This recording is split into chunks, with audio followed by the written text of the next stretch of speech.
It was the coincidence of a lifetime. An Austin doctor provided life-saving heart care for a young girl in Round Rock. More than 20 years later, she'd provide that same care for that young girl's newborn daughter. KVUE's Ford Sanders has their story.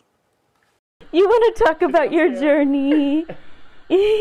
Moments like these, Michaela Allen wasn't sure she would get. Nobody in my family has what I have. Earlier this year, her daughter Anderson was born with aortic valve stenosis, a more severe version of a condition Michaela also has. At 20 weeks during our anatomy scan, they had said something's a little up with the heart. We didn't have specifics at that time. When Michaela was 8 years old, she was diagnosed with having a bicuspid aortic valve, which was hard for her to understand at the time. It just felt like kind of a normal appointment. I guess when you're a kid, you just don't know anything differently. Back then, she was seen by Dr. Karen Wright, a pediatric cardiologist for Pediatrics Pediatric and Congenital Cardiology Associates of Texas. Her pediatrician had heard a murmur, and in my assessment, that murmur sounded abnormal, so we did further investigation.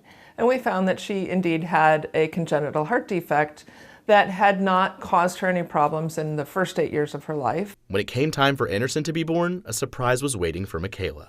I happened to be the cardiologist on call when Anderson was born. I had been down visiting Anderson in the ICU.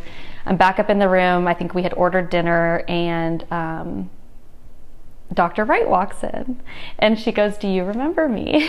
Dr. Wright says the moment was truly special for Michaela's mother as well, seeing the same doctor to help her daughter and now her granddaughter. But she says they knew they had to buckle in for a long road ahead. We knew that Michaela's baby was going to require really pretty urgent assessment and care and intervention. The day after she was born, Anderson had her first life-saving surgery, a balloon valvuloplasty. Her first full day of life, she had her balloon procedure. It's where they go into the heart with the balloon and kind of stretch out the valves to try and open them up more. Anderson will need multiple open heart surgeries, but she's staying on track and hitting all of her marks each doctor's visit. They say that once she has surgery and stuff, she'll be able to play sports and be a normal kid, which again is just a blessing. Michaela says after more than 20 years after Dr. Wright provided life-changing care for her, she's grateful that a familiar face can do the same for Anderson. In Round Rock, It's better, isn't it? Ford Sanders, KVUE News.